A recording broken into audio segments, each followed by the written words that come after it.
Fala galera do Vale do Mundo, estamos aqui diretamente dos estúdios da Ribeira Plus em mais uma sessão de gravações direto do nosso Pod Vale do Ribeira com a nossa parceira e amiga Ira. Tudo bom, Ira? E aí, Doug, mais um programa, mais um episódio. Muito obrigada a você pela sua audiência, pelo seu play, pela sua parceria, pelo seu apoio. Você que tem nos encontrado na rua, nos eventos, não é, Doug? Com certeza. Tem chegado na gente, tem agradecido, falado do programa. Muito, muito obrigada. É você que faz esse programa chegar a mais pessoas. É você que faz esse programa ser como é, porque essa troca de pessoas aqui do Vale do Ribeira. Então, ó, meu coração, obrigada por você. Continue apoiando. E como que você pode fazer isso? Divulgando o nosso programa, divulgando esse vídeo para que mais pessoas conheçam o trabalho do audiovisual, da comunicação e do Pod Vale do Ribeira. E, consequentemente, conhecendo também as pessoas maravilhosas e as suas histórias, o seu trabalho, os moveres que acontecem aqui no Vale do Ribeira. Né, Doug? É isso aí, Ira, isso aí. E falando em prazeres, né? Vamos falar de um prazer ótimo que tem. É na sexta-feira você assistiu o Pod Vale do Ribeira, comendo aquela pizza de qualidade, ó. Nossa, a gente já degustou aqui um pouquinho hoje.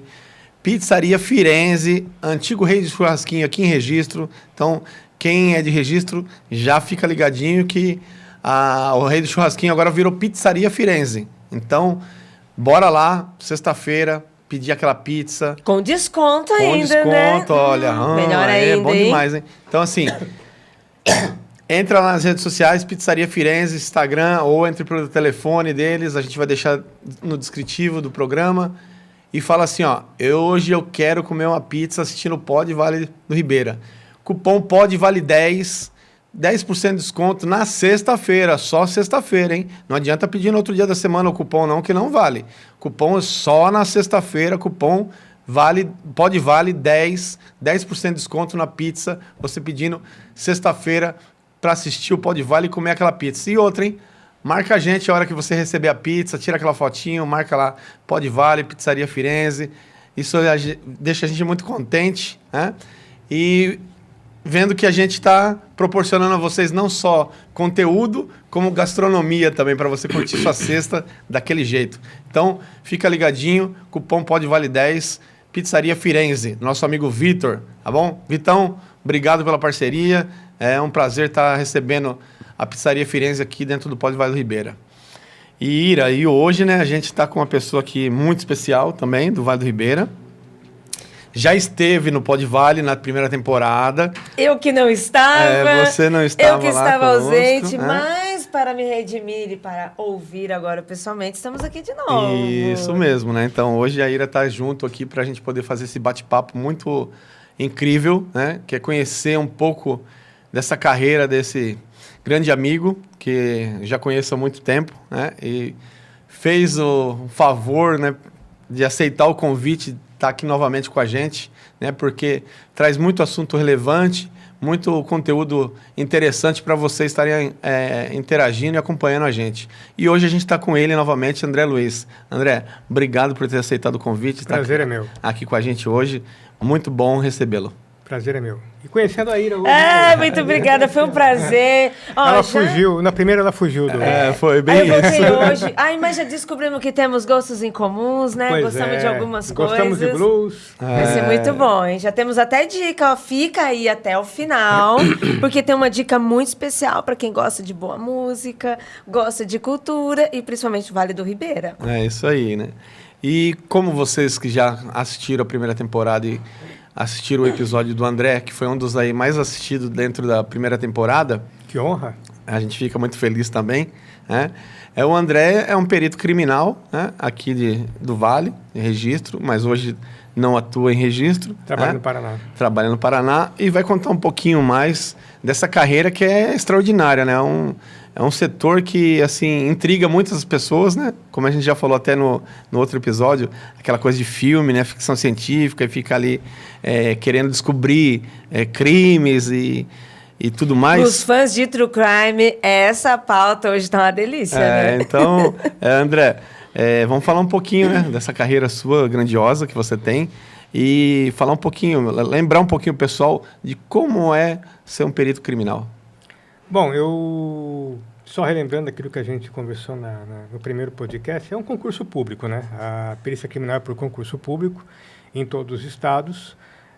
Infelizmente, eu até comentei contigo naquela ocasião que existem aí alguns sites que oferecem curso de perito criminal e você não vai ser um perito criminal fazendo um desses cursos que são oferecidos na internet e tal. Isso é golpe, tem muita gente caindo, muita gente me liga perguntando até que ponto isso é verdadeiro, não é? É concurso público. É sentar e estudar para concurso público, não tem fórmula mágica para ser perito criminal. Sim. Então, tem um concurso aqui em São Paulo. Se você procurar nos jornais de concurso, nos jornais online que tem por aí, você vai ver que em vários estados todo ano tem concurso para perito. Mas tem que se preparar para isso, tem que estudar para isso. E para fazer esse concurso, a pessoa precisa ter alguma formação obrigatória? Qual que é a formação? Por exemplo, eu sou formado em contábeis e direito. E existem diversos tipos de formação de acordo com a área em que o Estado precisa naquele momento, em que a Secretaria de Segurança Pública necessita naquele momento. Então, por exemplo, tem a área laboratorial, que é o pessoal que é formado em química, em biologia, em biomedicina. O pessoal que trabalha com necrópsia, é o perito legista formado em medicina. Então, existem várias áreas de atuação, é multidisciplinar, são várias áreas, e exige conhecimentos específicos de determinadas áreas. Depois que abre o concurso na sua área de formação, você peça concurso, você vai para um curso de formação, onde eu dou aula lá, sou um dos professores. No curso de formação, você se prepara para ser perito criminal. E aí, então, você começa a atuar. Depois que você começa a atuar, tem 3 anos de estágio probatório, onde você vê se, de fato, se adapta àquilo, porque existem pessoas que não se adaptam. Uhum. Teve um caso comigo no plantão que o rapaz ele não aguentou o primeiro plantão. Primeiro plantão, ele falou, não, isso aqui não é para mim. Isso aqui não dá, não suporto isso, é muito pesado para mim, e ele não aguentou. E ele, antes de acabar o plantão, ele pediu para sair. E o pessoal que trabalha comigo até me apelidou de Capitão Nascimento, porque falava que eu batia nele e falava, pede para sair, mas não aconteceu isso. Foi espontâneo, ele que não quis mesmo. Mas a gente entende. Sim. A gente entende, porque tem que ter um preparo psicológico para isso. Claro. Era uma das minhas primeiras perguntas quando eu soube que a gente ia ter essa pauta, né? Além de toda a preparação técnica necessária para cada área, né? Seja ela dentro da medicina, contábil, jurídica, além de toda a preparação, mas como que funciona o mental das pessoas, né? Para trabalhar com tudo isso? Com o tempo a gente acaba se acostumando, né, Ira? É inevitável, você tem que se acostumar, não tem outro jeito, não tem como você trabalhar com isso sem se acostumar. Se você escolhe uma área laboratorial, você não lida tanto com o local de crime. Então, você não vai ter contato com o cadáver, com as espécies, o secreções, putrefato, né? Você não vai ver criança morta. Então, mas, por exemplo, você vai pegar um comprimido e vai dizer se aquele comprimido é êxtase ou não. Você vai pegar uma erva e vai ver se aquela erva é maconha ou não. Então, é uma área mais, nesse ponto, é mais tranquila. No entanto, no curso de formação, você vai ter que passar passar pelos setores e ver como é que é, aprender como é que é, tal.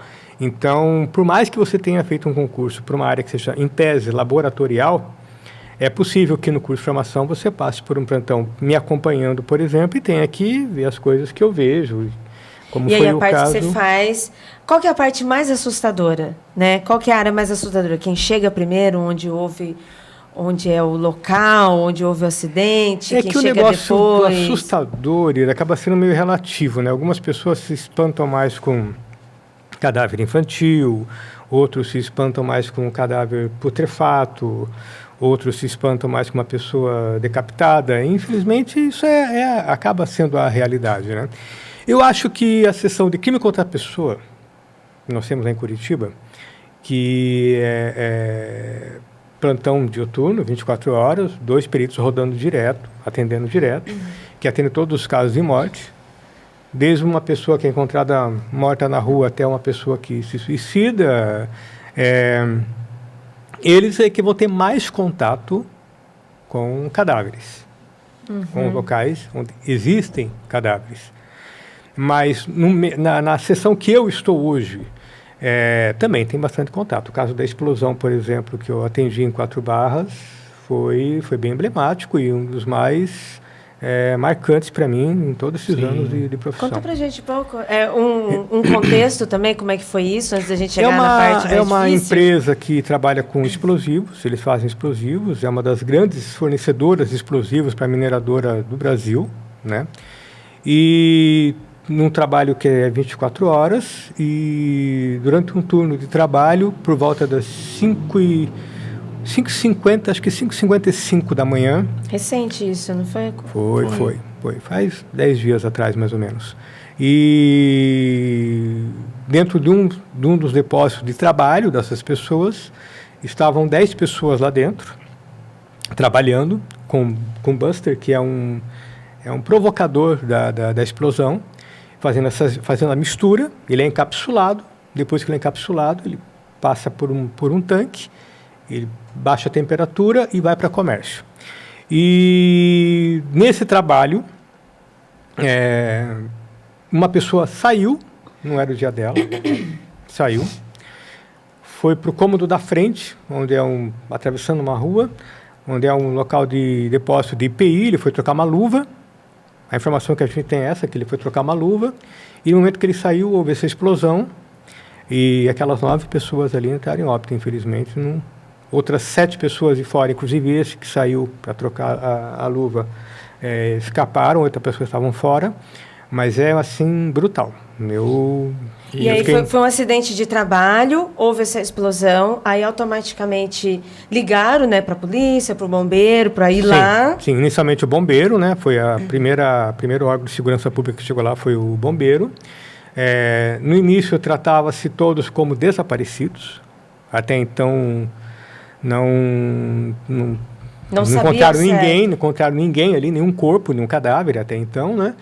E aí começou a procura e viram que realmente foi muito brutal, eram pelo menos 500 quilos de TNT, é um explosivo extremamente, né? E fragmentaram os corpos foram fragmentados e espalharam, foram só pedaços, fragmentos, e daí então começa todo um trabalho pericial, né? Que envolveu diversas áreas de atuação. E aí nós somos chamados e envolveu um monte de perito, cada um dentro da tua área, para atuar. Você lembra, Douglas, que na outra entrevista eu comentei contigo de quando eu fui na Espanha, que foi no local de crime e é um mini laboratório de cada área de atuação no local de crime, no local de homicídio, por exemplo. Sim. Vai um perito generalista lá e vê que ali tem uma área para papiloscopia, para balística, aí vê uma gota de sangue aqui, DNA e tal, e um mini laboratório de cada uma dessas áreas no local do crime. E foi a primeira vez aqui no Brasil que eu vi algo parecido acontecer, porque foram peritos de várias áreas de atuação, inclusive com uma unidade móvel nossa lá de apoio, para atuar nesse caso. Então, tinha um médico legista, tinha o odontologista, caso achasse uma cárie dentária, um dente, alguma coisa. Tinha o perito explosivista, que é o que vai dar a causa, que ele já está fazendo os estudos, os cálculos lá e tal, para ver quais foram a causa, ver a possibilidade de se dar a causa também, porque, veja só, a matéria de investigação acabou sendo explodida também, tudo explodiu. Sim. Né? Tudo... para fazer todo o entorno, tudo que aconteceu em volta, o dano à edificação, a dimensão da explosão. O local lá é muito grande, né? O local lá é muito grande. E a gente acaba aprendendo muito, porque é um caso extraordinário para todos nós. Ninguém tinha pego algo assim de bem chocante, bem tal dimensão, marcante, muito chocante, marcante, imprensa do Brasil todo. E em poucos dias, porque estamos gravando esse programa, faz 10 dias que isso aconteceu e toda essa movimentação foi super rápida. Eles ligaram, todo mundo já apareceu na unidade móvel, já chegar para trabalhar junto. Não, a unidade móvel foi no dia. Nós começamos a trabalhar logo no dia. Primeira coisa, entender o que aconteceu. né? Perceber que, de fato, todos morreram, noticiar os familiares, e uma colega nossa lá que ficou encarregada disso, ela tem uma sensibilidade extraordinária de perceber. A Patrícia, ela percebeu, não, eles não podem saber, a família não pode saber pela imprensa. Claro. Nós vamos falar. Um profissionalismo dela, uma perícia também, de levar essa informação para a família. Ela é uma perita, é a nossa diretora da nossa sede do Tarumã, Patrícia, um beijo. E ela que teve essa sensibilidade, ela captou isso.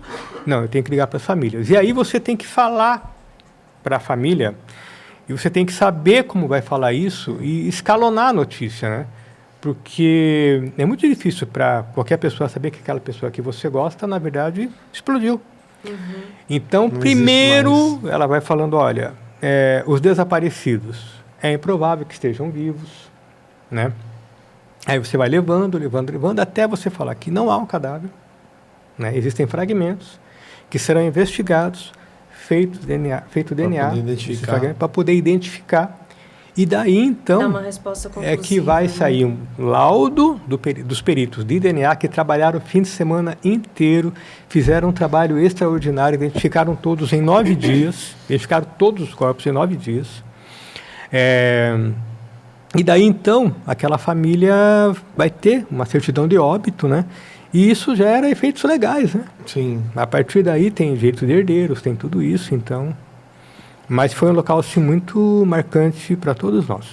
Para todos nós. Com certeza, né? Porque é de uma magnitude muito grande, né? É aquilo que eu falei, sabe, Douglas? A gente acaba aprendendo, assim, sobre o fato, trabalhando sobre isso, com isso. Por exemplo, esses locais que trabalham fabricando explosivos são locais grandes porque você tem que afastar um explosivo do outro.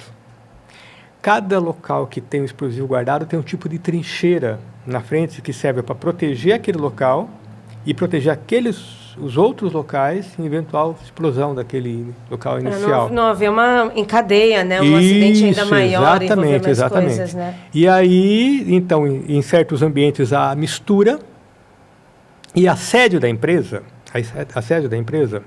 que fica na beira da BR-116, chegando em Curitiba você vê assim, à esquerda. A sede dessa empresa fica a 540, 550 metros do local da explosão. São propriedades muito grandes. E a sede da empresa tem uma fachada toda de vidro assim, vidro 8 milímetros, é um vidro grosso, quebrou tudo. Nossa. Com o choque explosivo. O choque da explosão. É aquilo que a gente chama de sopro explosivo. E é muito brutal. É muito brutal. Isso aconteceu em 4 Barras, chegou a quebrar vidro de casa em Colombo. Nossa. É uma distância muito grande. Então, todos nós ficamos muito impressionados com o que nós vimos. Mexe com a sociedade toda, o luto, todo mundo acaba vivendo esse luto. O acidente e o luto junto, né? E deu em todos os jornais, deu no Fantástico, Domingo Espetacular, Jornal Nacional, todos os jornais apareceu isso aí, né? Foi uma repercussão muito grande. Mesma coisa. E a gente procurou, assim, concentrar. A gente recebeu uma orientação da Secretaria para não dar muita entrevista. Tinha muito repórter na frente, não dar entrevista e tal. E, inclusive, aqui é a primeira vez que eu estou falando sobre isso. E deixamos concentrar as informações numa pessoa só, que uma ou duas pessoas... Poder lidar com tudo isso. Isso é bem televisível, isso já aparece em TV, né, Doug? E aí, para concentrar as informações ali, se não fala uma coisa, outro fala outra, tal, e cada um fala na sua área. Não era para falar... E aí, às vezes o repórter pergunta sobre outra área, sobre uma questão de uma outra área, né? E o cuidado com a família, porque mesmo que a família já tenha sido avisada, as pessoas estão em luto, tá todo mexido, né? Você vai ouvir qualquer coisa depois, a pessoa falando qualquer coisa por aí, né? E você tem que ter esse cuidado de ser delicado na passagem da informação, porque, afinal de contas, é muito brutal, né? Uma coisa que eu imagino é o seguinte, eu acho que é o cenário assim, mais próximo que eu estive até hoje, que deve ser um cenário de guerra, sabe? Uma bomba que cai deve ser aquilo. A gente nunca passou por isso aqui, graças a Deus. Espero que nunca Graças a passemos. Deus, sim, né? Brasil é graças a Deus. Mas eu acho que aquilo ali é algo mais próximo assim, do cenário de guerra. E infelizmente teve um cidadão aqui do Vale que Tem uma pessoa aqui do Trabalhava Vale do lá, Ribeira lá, que era de Acupiranga, e nós soubemos depois que Veio tinha uma óbito pessoa também, né? veio óbito. é um Muito brutal. muito Se eu brutal. tiver que resumir a cena A que eu vi lá, palavra. uma palavra é brutal. E brutal, e inclusive para nós que temos bastante experiência, é chocante. Eu fui no local mais de uma vez. Mais de uma vez. E a primeira vez, com toda aquela loucura, aquela muvuca e tal, né? E depois, para pegar outras medidas, pegar outras informações e tal, eu voltei. E eu queria destacar, sabe? Eu me senti assim muito, muito bem guarnecido, muito bem acompanhado pelo pessoal que trabalhou comigo. Tanto o pessoal de perícia criminal, sabe? Médico, odonto, trabalhando, pessoal do DVX, pessoal que trabalha com desastres em massa, todo mundo trabalhando, se empenhando muito, pessoal do Corpo de Bombeiros. E quando eu voltei lá, eu acho que 3 dias depois, ainda estava uma viatura da Polícia Militar lá preservando o local, caso nós necessitássemos pegar novas provas. Estavam lá 2 policiais. Muito bom. Preservando, curiosos tal, também, tal. né? E Quem queira- porque, veja só, foram coletados muitos fragmentos humanos, mas pode ser que ali não identificasse os 9. Então o trabalho poderia ter que voltar e continuar. Sim. Então ficou se preservando lá. Quando eu fui, cumprimentei e tal, eu falei, estão ficando de dia e de noite? Eu falei, de dia e de noite. Então o trabalho deles também foi fundamental. E quando eu voltei lá, alguns dias depois, e olhei aquele silêncio, olhei em volta, olhei a cratera, rapaz, é uma coisa assim, uma sensação que dá que é impressionante, sabe? Aí você tem que parar, você tem que fazer sua oração, Imagina. rezar por aquelas pessoas que você fala assim, meu Deus, o que aconteceu aqui foi brutal. E você olha com calma. Ele cai a ficha literalmente. né? Você olha e fala, o que aconteceu aqui foi de fato brutal. Brutal. Eu lembro que uma vez, Douglas, você não vai lembrar, isso faz muito tempo, não sei se você vai lembrar, a Ira não estava aqui no Vale com certeza nessa época, mas um avião caiu em Iguape, um jatinho, eu acho, ele Não, bateu no essa morro, Não, e eu estava lá, não. Você fez essa Só que era perícia também? 4 pessoas, e também as pessoas... Que ano que foi mais ou menos isso? Você lembra? Que ano que foi esse acidente? Ou uma média ali, assim, de década? isso aí Eu também nunca ouvi tem... falar. Isso aí, nos década de anos 90, 80, eu né? acho. Década de 90, eu acho. Entendi. Década de 90, por aí. Por aí. Creio aí que primeira metade dos anos 90, eu acho. Sim, aí, É. acidente de avião, aquela coisa de serra, de cair no meio da mas que mata. era 4 pessoas que estavam nesse avião e tal. E também teve fragmentação dos corpos, mas não Então, da forma que foi nesse aí. Esse aí foi terrível. Inenarrável essa brutalidade, né? Eu tinha visto na TV, Douglas tinha comentado. Aí eu meio que estava em negação, sabe? Quando você sabe, mas não quer saber os detalhes, né? E aí, quando a gente foi falar da entrevista, né? Que você ia vir aqui conversando, eu fiquei, nossa, que precisa ter, assim, um preparo técnico, um preparo intelectual, mental, espiritual, sabe? Para poder... Sim, foram noites mal dormidas de trabalho, pensando, e nós já estamos elaborando os laudos, já estamos fazendo um trabalho em conjunto. Eles já foram feitos, os laudos, já foram entregues? Os laudos de identificação do DNA, que é aquilo que é mais urgente para que a gente possa dar uma resposta às famílias e eles possam ter uma certidão de óbito, já estão sendo feitos. Já foram feitos. Já foram concluídos, foram todos identificados. Agora vai ter o laudo das causas da explosão, laudo do local, laudo talvez ambiental também, porque teve um dano ambiental ali, né? Você viu a cratera, né? Sim. O tamanho da... Então, a área que mata tudo em volta. Sabe? Sim. Desde a árvore até o animal que está ali. Mata tudo em volta. Só para você ter uma ideia da velocidade desse chamado sopro explosivo, dessa pressão que sai de uma explosão, é uma velocidade tão alta que supera a velocidade do som. Então, as pessoas que morreram provavelmente não ouviram a explosão. explosão. Não ouviram. De tão rápido que Não foi, ouviram, né? Não ouviram. Só para ter uma ideia da brutalidade que é Nossa isso. Senhora. Coisa realmente cenário de guerra, né? É, cenário de guerra. Eu imagino que é o mais próximo de uma guerra que eu já estive é aquilo ali. É aquilo ali. Uma cena assim, pós-morte. Sabe? Impressionante. E André, falando dessa parte, né, de crimes, né, também, que é muito curioso, né? A população sempre, né, todos que se envolvem com isso gostam de saber sobre crimes, né?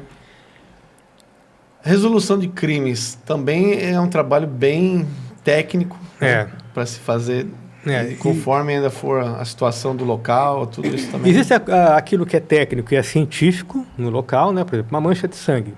Através daquela mancha de sangue, você chegar numa pessoa que esteve naquela cena de crime.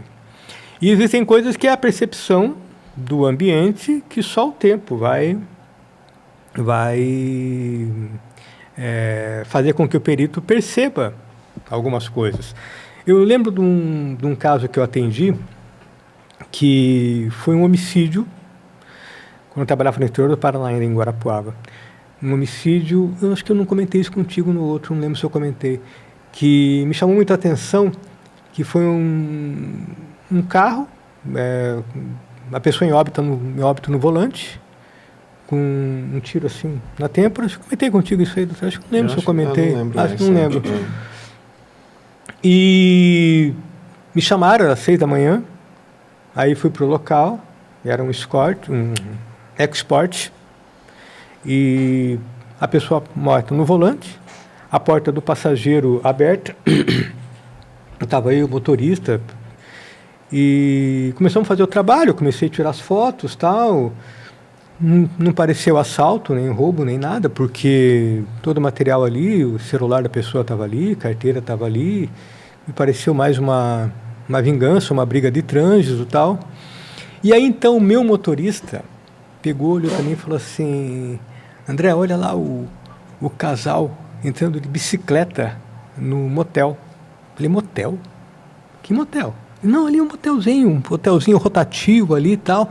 6 da manhã entrando de bicicleta no motel. Ó, o apetite do casal, né? Aí eu olhei e vi, de fato, um casalzinho entrando de bicicleta. Aquilo... Falei, peraí.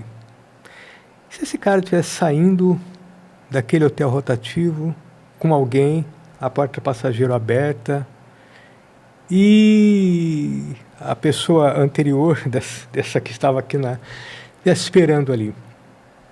Fui lá no hotel. Eles têm câmera? Tem.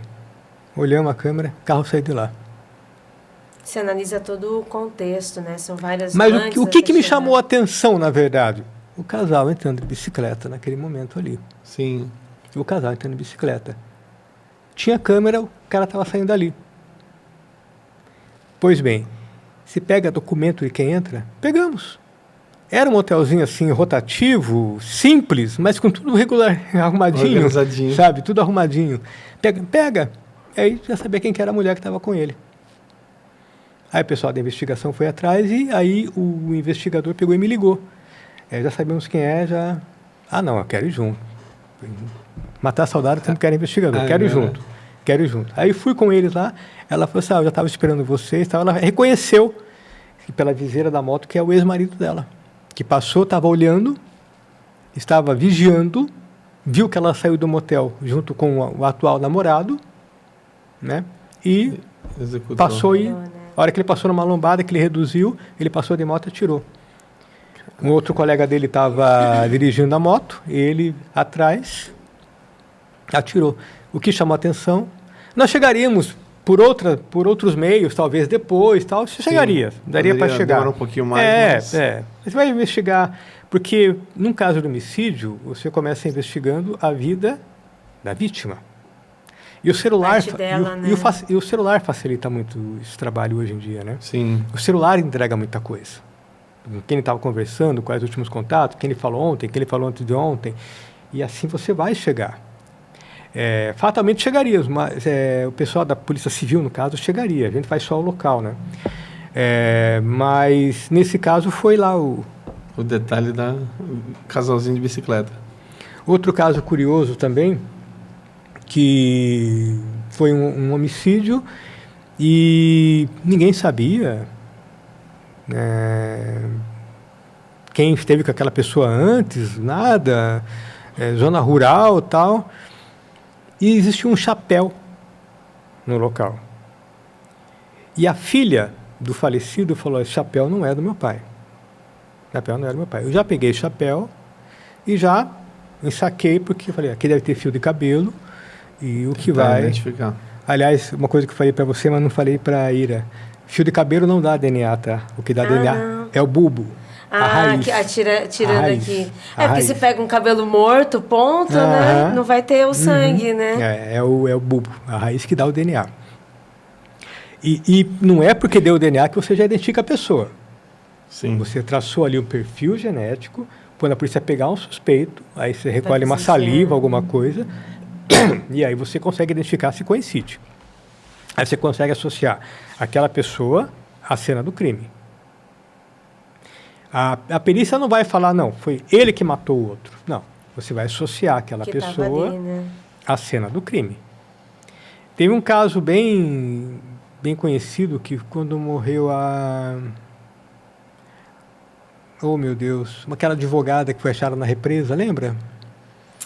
Ah, lembro. Dentro do carro, né? Dentro do carro. Foi São Paulo, né? São Paulo. Foi São Paulo. Mércia né? Nakashima. A peça, sim. Mércia Nakashima. Que suspeitaram do namorado, ex-namorado dela, que era advogado também, ex-militar, alguma coisa assim. E conseguiram chegar nele, apesar da desconfiança que já existia. A prova técnica, material, foi quando fizeram mandado de busca na casa dele e acharam um sapato na casa dele com um tipo de alga, aí que entra um perito biólogo, por exemplo, né, que só tem naquela represa. Só tem naquela represa. E o perito mandou muito bem no júri popular, nesse júri, que o advogado de defesa dele falou assim, o senhor pode garantir que ele estava no local do crime? Ele falou, mas eu nunca falei isso. O sapato dele estava. Agora, ele, não. Aí é com a investigação. Foi um caso bem emblemático, né? E ele já tinha, assim... Ele já tinha sido acusado de violência contra ela, mas, sabe? Acho que era teve uma pessoa alguma que coisa, tinha, isso, tinha um histórico, mas mesmo assim, ele também tinha um advogado que foi muito bom, porque o advogado estava separando esse histórico, mas trazer isso sobre a alga, né? Colocar ali como irrefutável, né? E acaba sendo uma prova que é material, né? Que acaba tendo uma força dentro do processo penal que é mais contundente que uma testemunha, por exemplo. A testemunha ela é muito vulnerável, variável nas suas opiniões, ela pode mudar de opinião e tal. Já a prova técnica, não tem como. Você pega lá um pó branco e a prova técnica vai dizer se aquilo é trigo, é sal ou é cocaína. Então não tem como você negar aquilo, né? Sim. Então a prova técnica ela é muito... O DNA, por exemplo, também não tem. Você comprovou que aquele perfil genético daquela pessoa é daquela pessoa. A impressão digital também não tem como... Não sou eu. O DNA está errado. Não tem como estar errado. Sim, E a tecnologia ajuda muito também nisso. Né? Ajuda, porque o nosso DNA lá, quero mais uma vez tecer meus elogios ao pessoal que trabalhou nesse caso, que eles foram... Eu estava lá no final de semana, vi esse pessoal trabalhando direto, sabe? Eles foram fantásticos, deram uma resposta muito eficiente às famílias, em pouco tempo. O secretário de Segurança Pública, numa informação inicial, ele falou assim, até da possibilidade de talvez pedir apoio do pessoal da genética dos outros estados, não foi necessário, eles deram conta sozinhos, bateram no peito, assumiram e fizeram um trabalho fantástico. Legal. Que fantástico. Bom, né? E como que está a tecnologia hoje, assim, a tecnologia no Brasil, né? Olha, evoluiu muito de alguns anos para cá. Sabe? Inclusive, a gente nota que a polícia científica está sendo mais valorada nesse sentido, né? Inclusive, as faculdades estão tendo mais matérias que são voltadas à polícia científica. No passado, nem toda a faculdade de Direito, por exemplo, tinha a matéria de Medicina Legal. Hoje é interessante, tem. Né? Até casos antigos, assim, não dentro da ciência, né? Mas a gente pega o caso Evandro, que é ali do Paraná, né? Do interior do Paraná, dos anos 80, onde tinha o desaparecimento de crianças.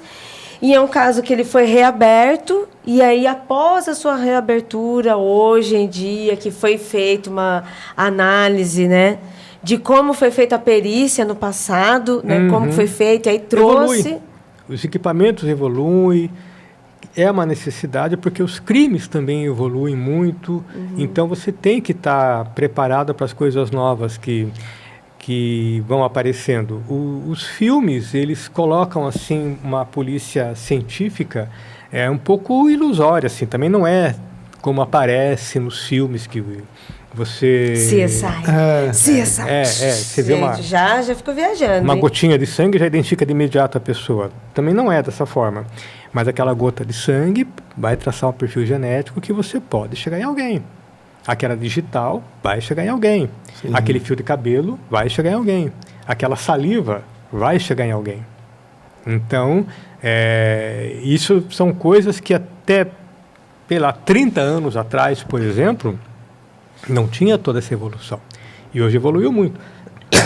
Há 30 anos atrás falava-se no quê? Digital. Sim. Né? A digital. Hoje não. Hoje o DNA está aí, está identificando um monte de gente. Um monte de gente. No caso, cangaço urbano, por exemplo, vários desses foram identificados por Como fio de que acontece cabelo. o cangaço urbano? Aqueles grupos que invadem uma cidade. Faz assalto a banco. Novo cangaço, cangaço urbano, e fecham a cidade toda. E aí eles escolhem cidades que são menores, que tem 2 policiais ou 4 policiais fazendo a ronda à noite. Já rendem aqueles policiais, estouram todos, explodem os caixas eletrônicos e tal. E aconteceu, agora deu uma diminuída, mas porque vários foram identificados. Eram grupos que atuavam em vários estados, né? Entendi. Mas vários deles foram identificados. Mas até crimes pequenos, né? Hã? Até crimes pequenos, né? Não chegando só a assassinatos, né? Também, crimes... veja só, para nós, Ira, todos os crimes têm o mesmo significado, né? A gente trata da mesma forma todos eles. Mas existem crimes, por exemplo, que marca de sangue na unha de uma mulher, por exemplo. Você consegue coletar aquele material, ela pode ter arranhado, ela pode ter tentado se defender, em caso de feminicídio, por exemplo, e através daquele sangue você consegue comparar com o material genético do eventual suspeito, do ex-companheiro, alguma coisa assim. Sim. E tal. E são comuns casos assim, em que o material genético fica no local. Fica no local. Digital também. Digital, qualquer coisa está lá, digital. E isso mesmo em caso, né? Você citou feminicídio, é um assunto que a gente já falou aqui, também me interessa muito, né? Infelizmente, nós estamos num país, numa sociedade muito violenta, com mulheres e crianças, né? Sem dúvida. E, normalmente, tanto assassinos ou pessoas que praticam violências com mulheres e crianças, normalmente são pessoas dentro da própria família, né?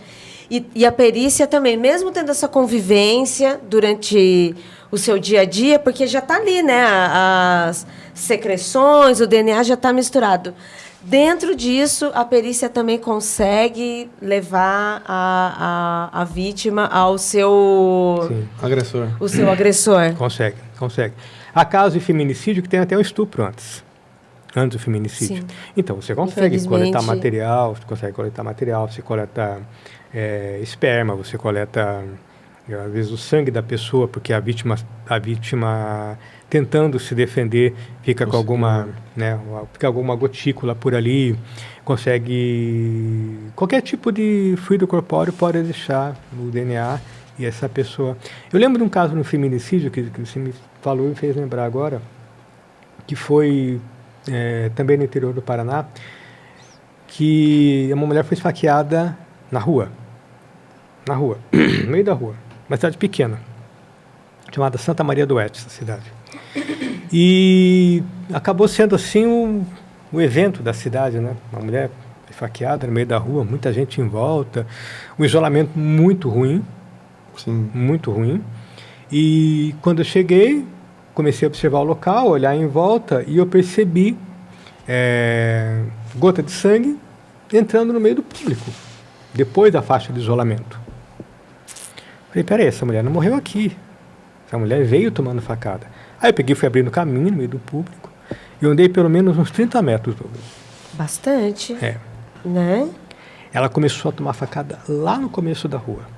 Nossa. Daí eu cheguei pro policial militar e falei, meu amigo, é o seguinte, vamos tirar todo esse povo daqui, vou botar uma pessoa lá em pé, vou fotografar essa distância, vou medir isso aqui para mostrar o quanto essa mulher sofreu no caminho tentando fugir até ela cair aqui e ele terminar as facadas aqui.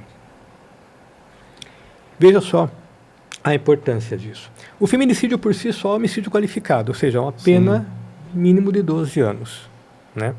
Mas o fato dele ficar 30 metros correndo atrás dessa mulher, comprova dando raiva, facada nela, o perito aqui vai ser, no local, os olhos do juiz, os olhos do promotor e até os olhos da defesa dele. Uhum. Sabe? E vai mostrar nesse caminho, quem sabe até mais uma qualificadora dentro do crime dele. E como a qualificadora é importante? Se você pensar num homicídio simples, o mínimo é de 6 anos. No homicídio qualificado, o mínimo é 12. Quer dizer, você muda completamente a situação do réu, sendo você, os olhos do juiz e do promotor naquele local. Né? Então, eu peguei, pedi para afastar todo mundo, tal. Aí deixei o meu auxiliar lá, mostrei aonde ela começou a levar facada, até o ponto onde eu estava, que era junto ao cadáver. E além do que, a crueldade lá, que elas tinham acho que mais de 30 facadas e tal. Então é ruim, Keira. É ruim, é difícil acostumar com isso, é complicado se acostumar com isso. É complicado, mas a gente se adapta. Não é que a gente se acostuma, a gente é obrigado a se adaptar porque é aquilo que a gente escolheu e se propôs dia a dia, né? e se propôs a fazer. E temos que fazer bem feito. E conseguir, né? Conseguir dar a solução, né? Conseguir dar a solução. Dar uma resposta, né? Dar uma resposta, né? Para aquela família, né? Você tem o seu trabalho realizado e tem essa entrega para a família. E também aquilo que é da nossa consciência, que a gente tem que cumprir, que é o nosso papel. A gente recebe das pessoas para isso, né? A sociedade que nos paga. E o respeito àquela pessoa que morreu. Sabe? Porque sua morte não vai ficar impune. Não vai ficar impune. A sua morte não vai ficar impune. Ela, né? Nós vamos descobrir quem é que fez isso. E o quanto isso é importante para nós da sociedade, né? Mesmo que eu não conheça essa pessoa, mas saber que isso foi solucionado, que foi entregue, que essa pessoa não vai ser esquecida, não foi largada, e que para que isso também não aconteça com outras pessoas, né? Porque os olhos que você falou, os seus olhos ali para o juiz, para o promotor, os olhos para a sociedade também, né? Acaba sendo assim uma razão de, por mais macabro que possa parecer o que eu vou falar, mas para nós é um motivo de satisfação a gente fazer parte do esclarecimento em cima daquelas engrenagens que auxiliou no esclarecimento daquilo. Sim. Sabe? Saber para que as pessoas possam, para que você possa expor para a sociedade o que de fato aconteceu aí. Como o caso da explosão. Nós vamos expor o que aconteceu aí. O que aconteceu, por que aconteceu. Nós vamos expor tudo isso e será entendido o que aconteceu de fato. E ali. Necessário, torna-se coletivo, né? Torna-se de interesse público de todo mundo. Inclusive, para que erros não se cometam novamente. Eu ia falar isso. Eventuais erros não se cometam novamente. Tá? Desde os erros da própria segurança pública, como os erros de uma empresa qualquer no acidente de trabalho. Sim. Né? Às vezes a empresa segue todas as normas, faz tudo certinho, mas... Um erro ela pode contaminar um rio. Uma cidade. Enquanto a empresa depender de seres humanos, somos falíveis e pode acontecer. O papo está muito bom, galera, mas vamos deixar o André tomar um pouquinho de água agora, né? Para a gente poder falar do nosso apoiador. O Centro Educacional Alto Nível está conosco aqui no Pode Vale do Ribeira, nos apoiando e trazendo à população de Registro cursos de capacitação profissionais. Então, você que aí está querendo buscar uma carreira profissional, não sabe como, onde entrar, como iniciar, o que eu tenho que fazer? Entre em contato com a equipe da Centro Educacional Alto Nível, para você poder se qualificar da melhor forma possível. Então, você Lá tem diversos cursos, a gente já falou alguns, mas vou citar mais alguns aqui para você. Então, quer pilotar van escolar, quer dirigir transporte de passageiros, carga perigosa, né? Então, socorrista, bombeiro mirim, para crianças e adolescentes. Então, assim, Alto Nível tem diversos cursos de capacitação para você poder se qualificar e seguir uma nova carreira ou melhorar cada vez mais a carreira que você está aí já exercendo. Então, assim, quer saber um pouco mais? Entre em contato com a equipe do Centro Educacional Alto Nível ou entre em contato conosco aqui do Pod Vale, que a gente vai direcionar para eles estarem te recebendo, te atendendo, para você conhecer as instalações, cursos presenciais, certificação, né, garantida para você poder realmente sair dali pronto para exercer sua nova profissão, tá bom? Então, vamos soltar agora um vídeo do Centro Educacional Alto Nível, tá? E já voltamos.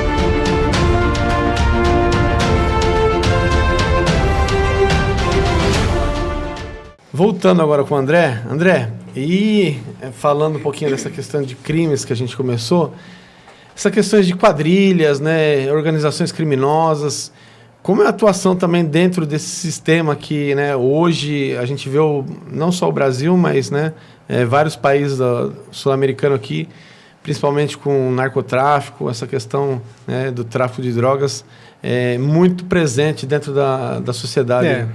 É bem complicado, porque isso atingiu um ponto que jamais poderia ter atingido. E existe muita culpa dos nossos governos nesse sentido. Sim. Deixa eu só discorrer um pouco sobre isso aí. Vocês lembram do massacre do Carandiru? Sim. Né? Naquela época, dentro do Carandiru, existia uma organização dos presos ali dentro, né?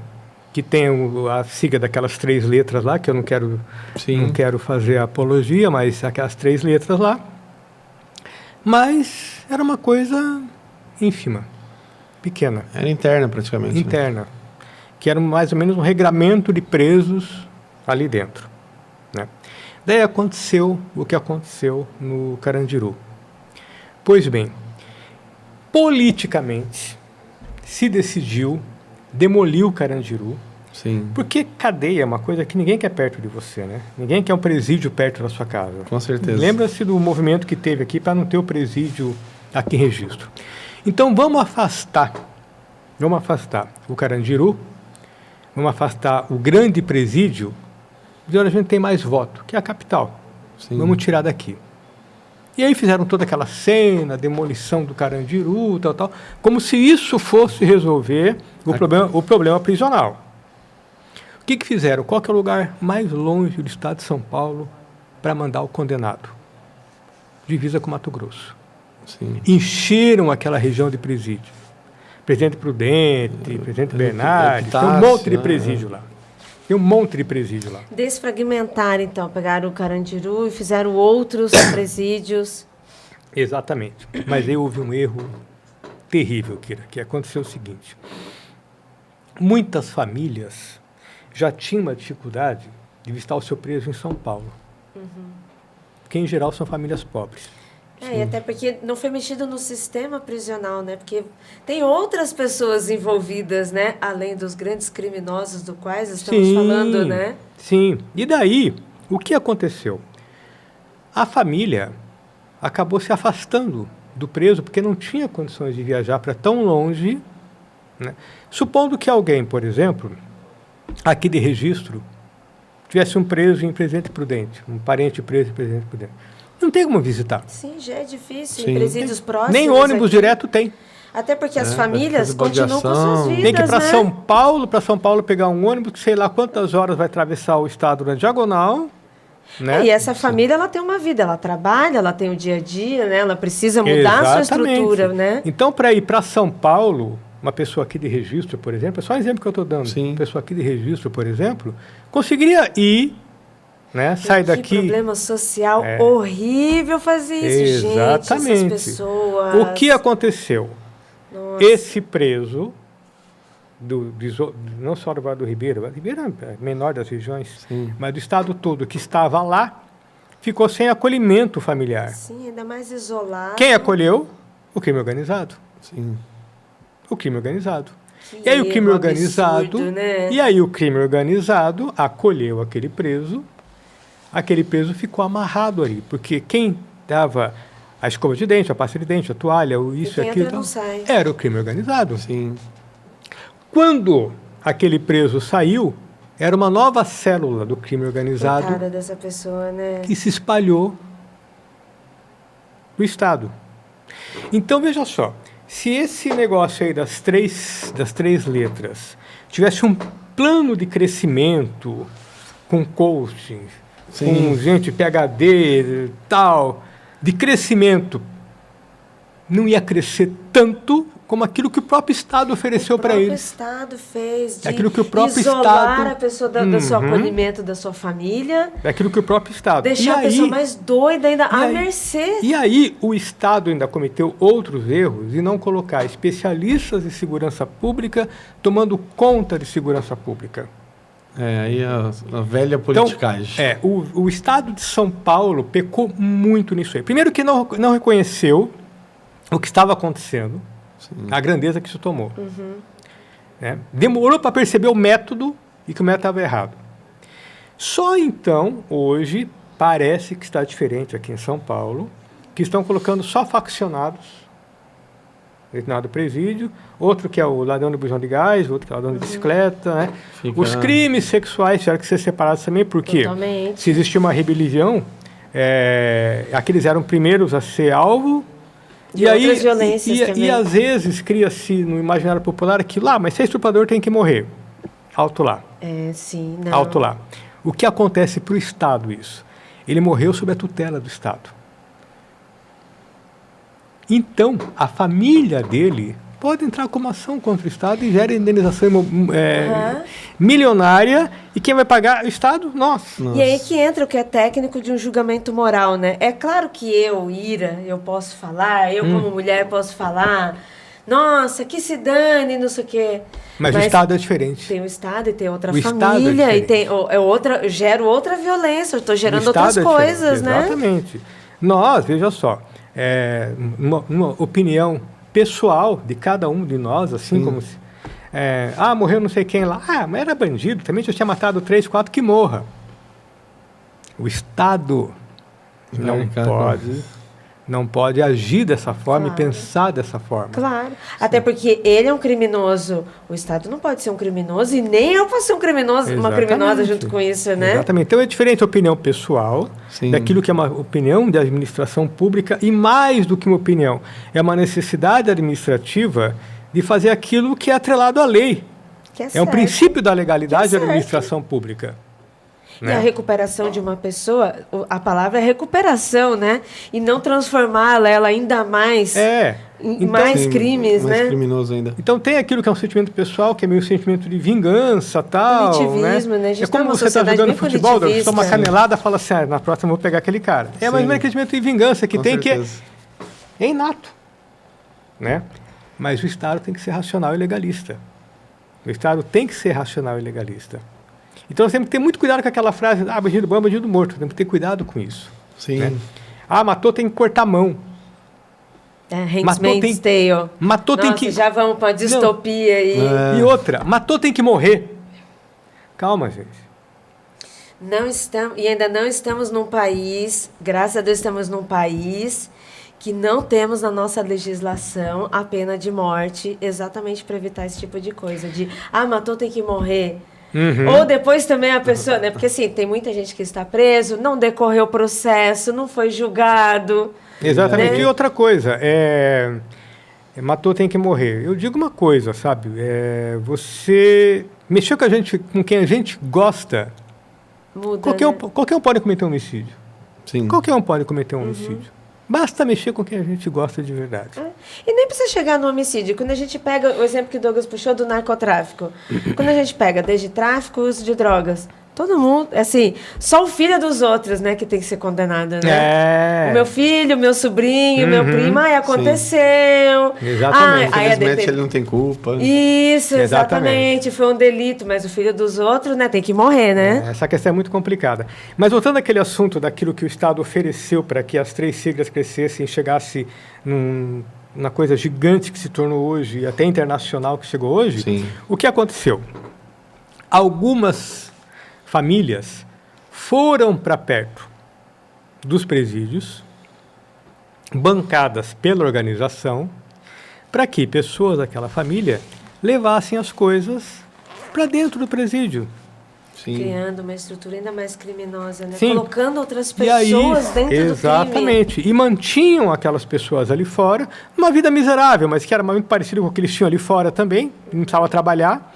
Mantinha aquela pessoa para aquela pessoa entrar com o celular, entrar com a droga, entrar com... Né? Sujeitavam as mulheres às coisas mais horrorosas, tal. Então, é complicado aquilo que o Estado ofereceu para que essa organização chegasse aonde chegou e virasse o que virou, do tamanho que virou, e atingisse o gigantismo que atingiu. Sim, hoje está dentro de várias classes, né? Várias classes, fora do estado de São Paulo, fora do país, e cresceu de uma forma que o que a polícia faz hoje é enxugar gelo. Você Sim. derruba um, aparece 2. Você derruba um, aparece 2. Tem solução? Tem, mas a longo prazo. A curto prazo não tem. E é todo um estudo social, né? Vai além... É um problema... Além do presídio como estrutura, né? É um problema que não é só de polícia, é de política. Tudo, né? É de Sim. política. E houve o erro de colocar, nesse período aí, aqui em São Paulo, gente que não era de segurança pública. Gente que era muito bom, por exemplo, em processo penal. Né? Era um ótimo promotor de justiça. Mas segurança pública é outra coisa. A administração penitenciária é outra coisa. Não é você pegar lá e colocar um psicólogo para ser secretário de administração penitenciária, porque ele vai saber lidar com os presos. Não. A questão não é só psicologia. A questão é segurança pública. O buraco é mais embaixo. E houve um erro nesse sentido. A política equivocada de segurança pública fez crescer da maneira que cresceu. O Estado pecou e pecou muito.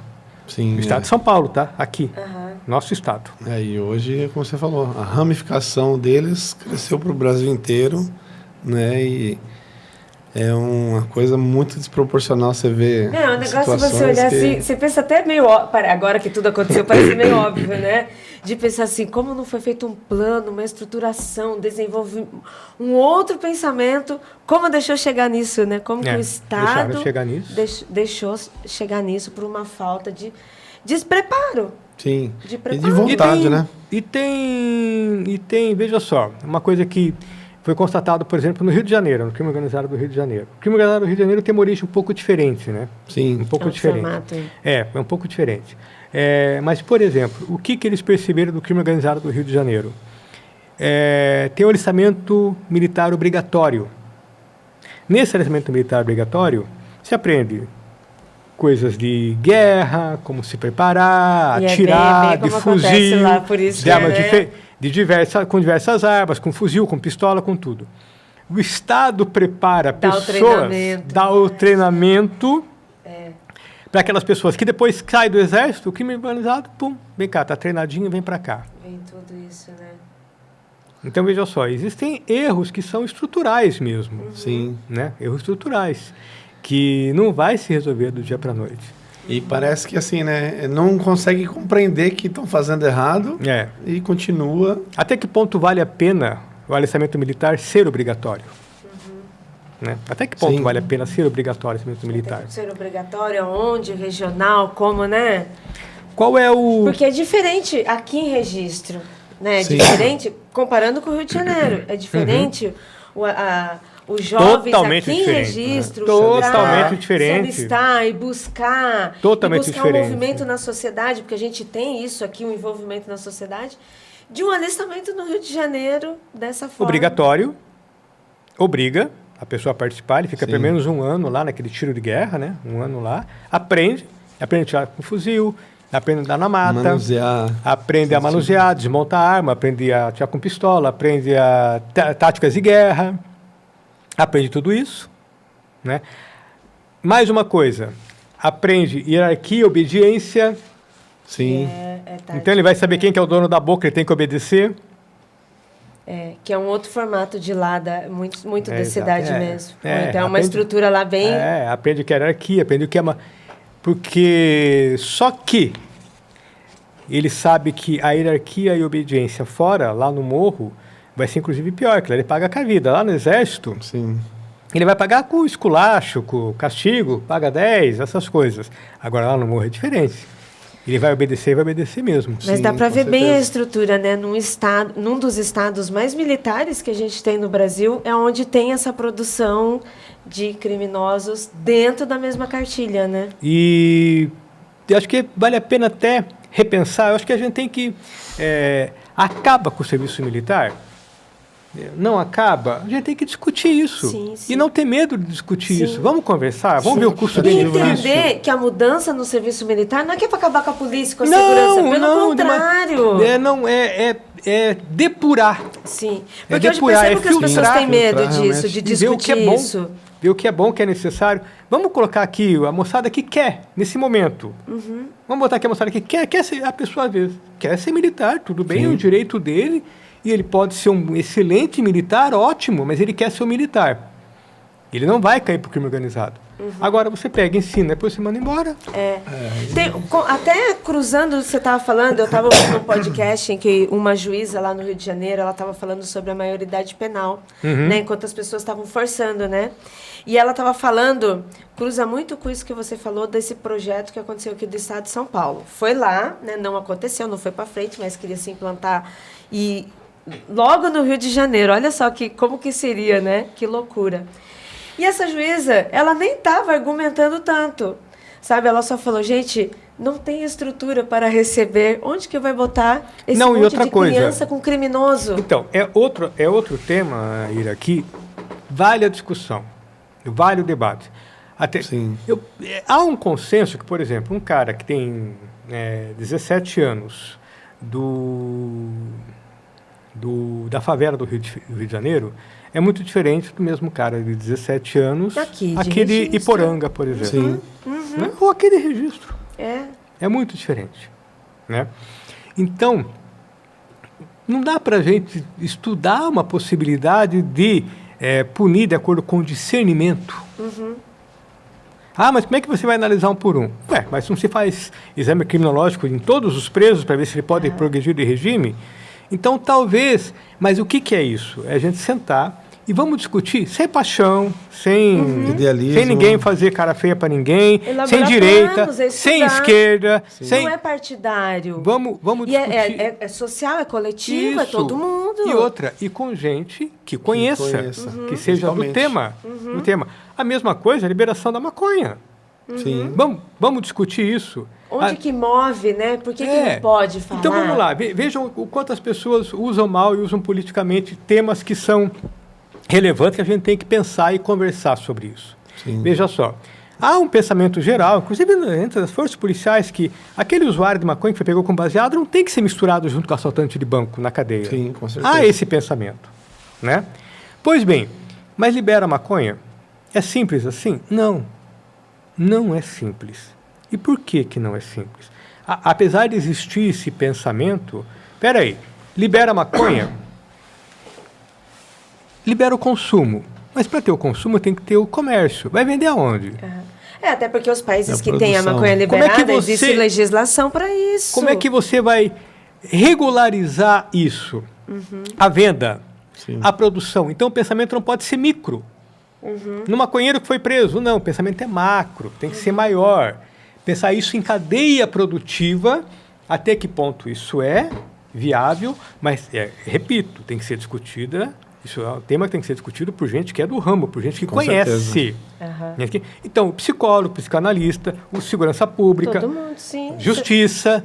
Da mesma forma que foi mundo. feito os laudos, né? Sabe? Todo mundo tem que ir com a sua especialidade. Exatamente. E trazer essa exatamente. discussão. Assim como um caso complexo, que cada um está na tua praia, vamos unir nossas forças, vamos aqui colocar nossas opiniões, o que Pra você concluiu, resolver. o que você concluiu, o que você concluiu, e vamos chegar num denominador. O Agora, mínimo possível que não aconteça igual essa história do Estado que você contou aqui de São Paulo, chegar nisso. veja só, a bebida, que já foi proibida, né, na época do Al Capone e tal, ele passou por todo um processo de cadeia produtiva, imposto, tributação, tal, para chegar onde é hoje, né? E você encontra a bebida em qualquer esquina. Cigarro. Sim. Ok. Mas o cigarro até que não tira a sanidade, né? Não Ah, tira sim, a consciência. sim. O grande problema da tabaco, droga é aquilo que tira quando você está Que dirigindo, quando por isso você que está... A discussão com o álcool deve ser lícita, né? O cigarro é mais saúde pública, enquanto que a droga, que é entorpecente, é segurança pública. Então tem tudo isso. E colocar as pessoas para discutirem, peraí, a cadeia produtiva, como é que vai ser? Quem vai vender? Nós vamos ter o vendedor de maconha oficial, nós vamos ter a carteirinha de usuário, nós vamos ter a tributação, como é que tributa, Que vai Onde vai funcionar tá- toda como essa é que o cadeia, Estado né? vai entrar Controlar dentro a disso, produção. né? Como é que o Estado vai entrar dentro disso? Então, o que acontece é o seguinte, às vezes a pessoa faz a marcha da maconha, que às vezes é usado como, até com viés político, Sim. tal. Alguém está se aproveitando para ganhar voto em cima daquilo, da marcha da maconha e tal. E aí, o pessoal pega, sendo baseado na marcha da maconha, e aí um passa para o outro, está lá a PM vendo, segurando o trânsito para ninguém, e a PM vê um passando para o outro. É o tráfico de drogas. É o tráfico. Sim. É o tráfico. Dentro de todos os verbos do tráfico, plantar, produzir, vender, tá lá, fornecer, mesmo que gratuitamente. O policial vê um tráfico. Daí ele viu um tráfico. Opa, tá preso. Pronto, vem todo mundo em cima do policial e forma aquele... Então, não é esse o caminho da discussão. Não é marcha da maconha que vai resolver. O que vai Sim. resolver é o debate sério com gente que é do ramo. Essa é a minha opinião. Aí sim, aí a gente pode chegar a um denominador comum, né? Hoje o usuário não vai preso mais. Hoje já não... Não vai. Ele é pego, né? É feito lá o termo circunstanciado, passa por uma audiência, na audiência ele é alertado sobre os males, aquilo, tal. É E meio não até é porque, teatral. justamente porque outras áreas começaram a interferir e falar um pouco ainda, né? O que a gente precisa é discutir o tema, sabe? Sentar, Sim. discutir, e repito, sem aquele negócio de direita e esquerda, sem Corinthians e Palmeiras, sem passionismo. Esse é o sem... interesse da sociedade como um todo. É. Porque envolve todo mundo. Envolve todo mundo. Mesmo quem não tenha um parente, não esteja envolvido, mas envolve todo mundo. É. E é de interesse público no sentido social e do Estado. Né? Como que o Estado está gastando dinheiro, como que está desenvolvendo os projetos em prol da sociedade, né? Porque o dinheiro do Estado é da sociedade, então ele tem que devolver para a sociedade em resultados. Exatamente, né? exatamente. O Estado tem que dar contrapartida em cima da carga tributária que impõe a todos nós, né? Tem que oferecer contrapartida. Mas hoje, a coisa eu percebo que está tão polarizada que se alguém falar em abrir um debate sobre isso, é capaz daquela pessoa já ser marginalizada, porque fala em abrir um debate. Exatamente. Não está falando que é a favor, está falando que é contra. Não, nós temos que discutir. E todos esses assuntos que a gente está falando. É um pensamento punitivista, que eu quero dizer ser tudo é culpado, tudo... Não dá nem o espaço para se abrir a conversa. Um diálogo. Né? E aquela cultura da lacração que se criou, né? Sim, é o cancelamento. Às vezes aquela lacração. pessoa precisa ser lacrada por alguma razão. Peraí, ele criou uma ideia aí do debate da maconha. Vamos falar que ele é maconheiro. Pronto. E isso é muito negativo. Isso é muito negativo.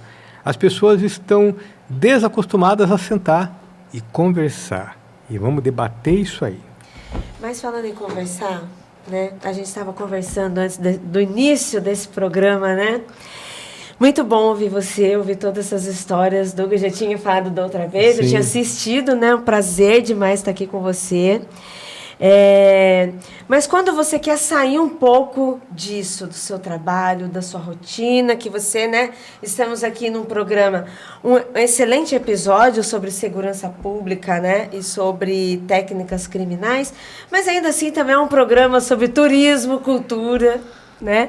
Quando você quer sair de tudo isso, que você precisa de um respiro, descansar sua cabeça, sabe? Descansar sua visão, sua mente, seu espírito. O Douglas me perguntou isso um pouco antes da entrevista, né? E eu comentei com ele, acho que é um lugar que ele conhece muito bem, que ele deve ir muito para lá. Eu acho que ali a Ilha do Cardoso, Pereirinha, aqui no Vale é um lugar... E Douglas, sabe uma coisa que eu notei da última vez que eu fui para lá, no Pereirinha? Tinha muito gringo, cara. Realmente, você já notou isso já lá? Tá vindo bastante. Eu acho que estão descobrindo o Vale do Ribeira nesse sentido de beleza natural, Sim. A ida para Ilha do Cardoso, só de você ver aquele pássaro vermelho lá, como é que é o nome daquilo? Guará. O Guará. Guará. Aliás, eu soube que ele é vermelho porque ele come algo que só tem ali, né? É uma sementinha que só tem ali. Sim. E minha filha, quando foi lá, ficou louca quando viu os golfinhos tão perto da gente. Maravilhoso, né? A gente fala, ninguém acredita que a gente fala que tem golfinho, né? Não, eu comento em Curitiba com meus amigos, que tem filho pequeno também, ó, vamos lá, quiserem passar um fim de semana, vão lá, me procurem, vamos lá, vamos conhecer. Para mim vai ser um prazer, Sim, vamos ver os golfinhos. Vamos ver os golfinhos. Ah, mas chega perto, eu falei, cara, chega. Claro, chega sim. Chega dá pra muito. Longe, meio, perto, dependendo do lugar, você nada junto. Dependendo da época do ano que você vai, eles estão mais uriçados ali, né? Eles estão mais... Então, aqui no Vale, um lugar que eu recomendo é Ilha do Cardoso. E aí muito você bom. Consegue sair de tudo isso que, nossa... Imersivo o papo com você. Nossa, Douglas, ali é bem legal, eu acho bem interessante. Só a cananeia para tirar, para Bom, limpar, né, a mente. Nós fomos na festa, fizemos uma festa no aniversário de uma amiga minha, lá no Marujá. Outro lugar também fenomenal, muito bom. Lá no Marujá. Mágico. Lá no Marujá. Eu Rapaz, fazia no Marujá fazia tempo que eu não ia.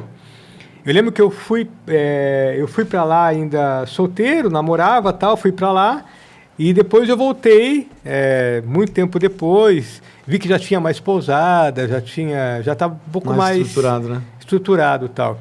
Ah, eu posso falar do lugar do Paraná também? Pode, com certeza. Eu conheci faz pouco tempo, a Ilha do Mel. Lá, a Ilha do Mel né? é um lugar maravilhoso bem também. Legal, gostei. E ó, eu vou deixar a dica, hein?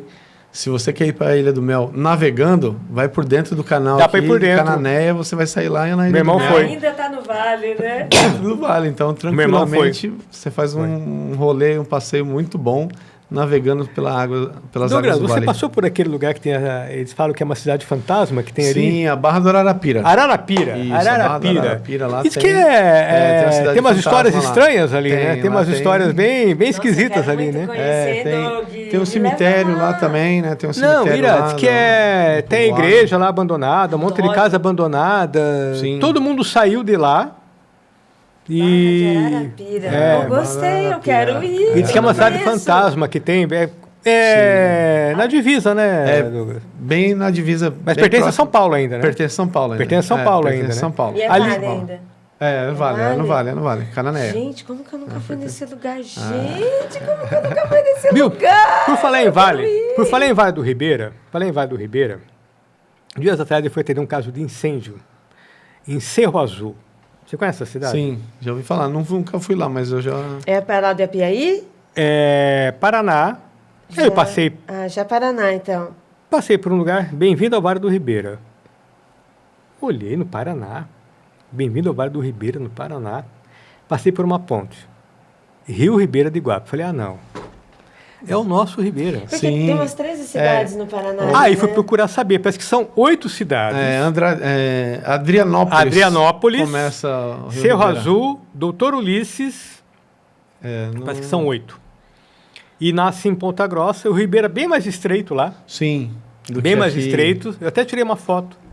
Lá praticamente é um córrego, né?